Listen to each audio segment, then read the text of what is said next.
Halo guru-guru inovatif, santri kreatif, dan tim desain lembaga pendidikan yang luar biasa. Hari ini di topik pertama, seri kedua belajar Photoshop CS6 ini, kita belajar interface antarmuka Photoshop CS6. Kita kenalan dulu nih. Pertama, apa itu menu bar? Menu bar itu deretan menu teks utama yang ada di bagian paling atas Photoshop. Bisa dibilang ini adalah gerbang utama ke semua fitur Photoshop. Analogi santri seperti daftar isi kitab kuning. Semua bab ada di situ, tinggal buka halaman sesuai kebutuhan. Susunan menu bar di Photoshop CS6 secara default urutannya dari kiri, File, Edit, Image, Layer, Type, Select, Filter, 3D, View, Window, dan menu Help. Contoh, menu File, semua urusan administrasi dokumen. Buat dokumen baru, buka, simpan, dan cetak. Santri buka file PSD flyer kelas fikih wanita, lalu simpan ulang jadi JPG untuk diunggah ke Instagram kampus. Guru bikin dokumen baru untuk flyer privat pendampingan analisis kuantitatif. Menu-menu pentingnya New, Open, Save, Place, dan Print. Menu edit, semua soal perintah dasar pengeditan. Ada fitur Andoredo, Free Transform.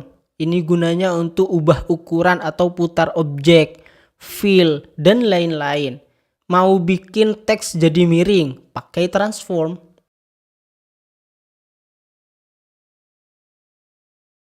Image, atur properti gambar secara global.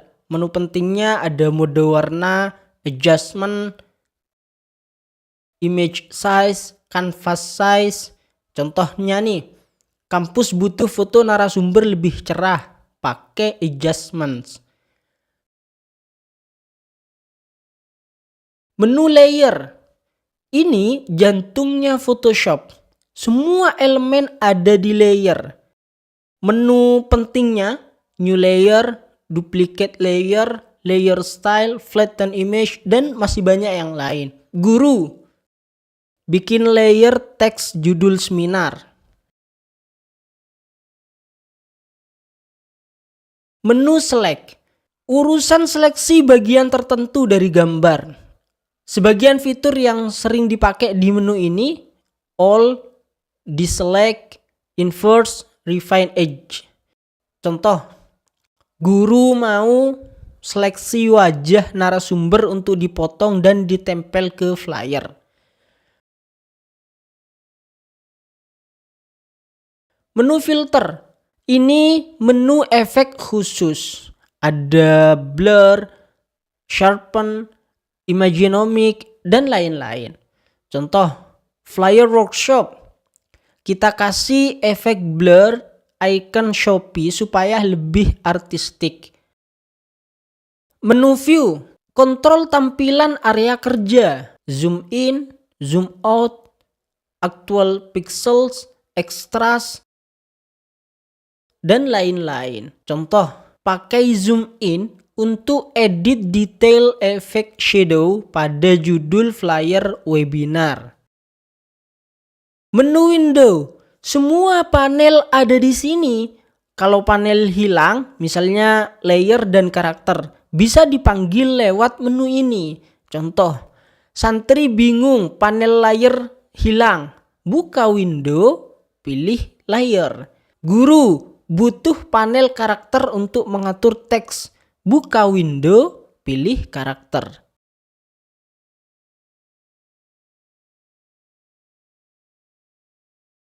Pentingnya memahami menu bar. Ini berdasarkan pengalaman setelah saya menggunakan dan mengajarkan Photoshop CS6 ini. Bagi pemula, Menu bar itu sering diabaikan karena langsung lompat ke tools.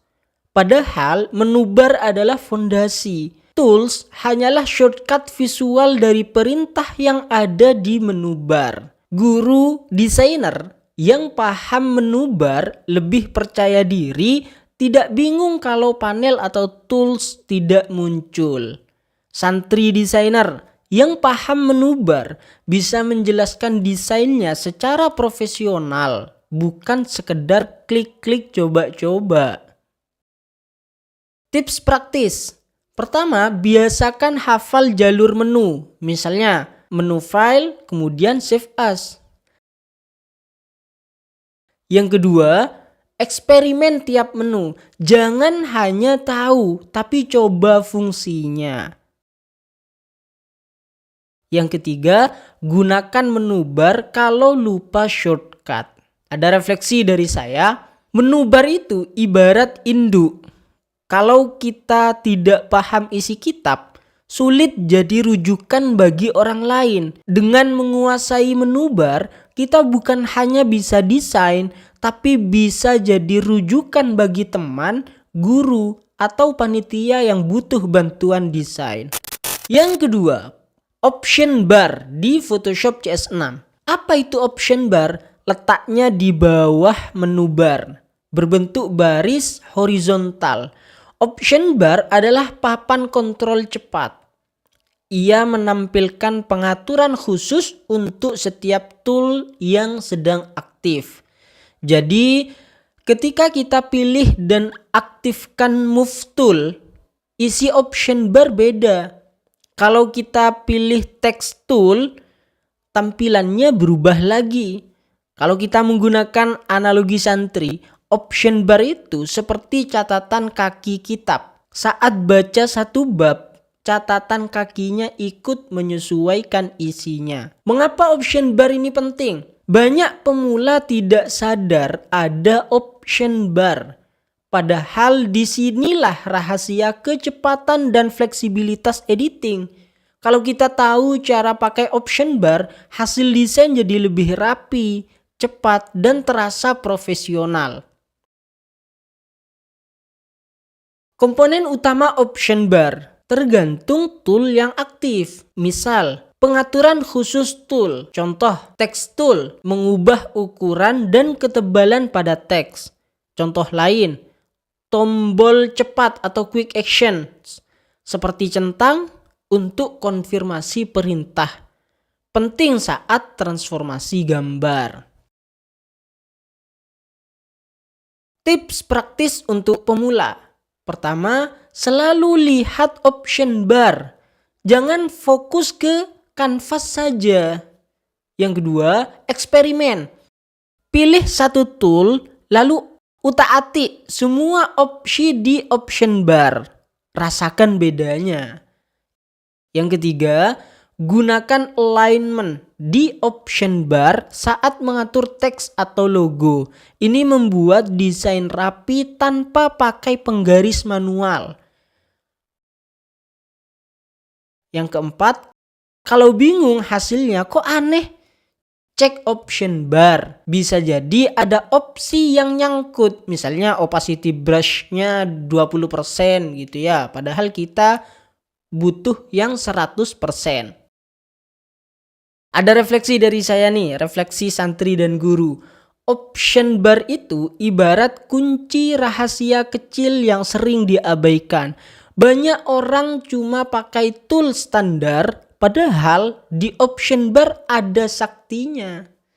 Jadi kalau menu bar tadi itu sama dengan daftar isi kitab, semua bab utama, option bar ini catatan kaki, penjelasan detail sesuai bab yang sedang dibuka.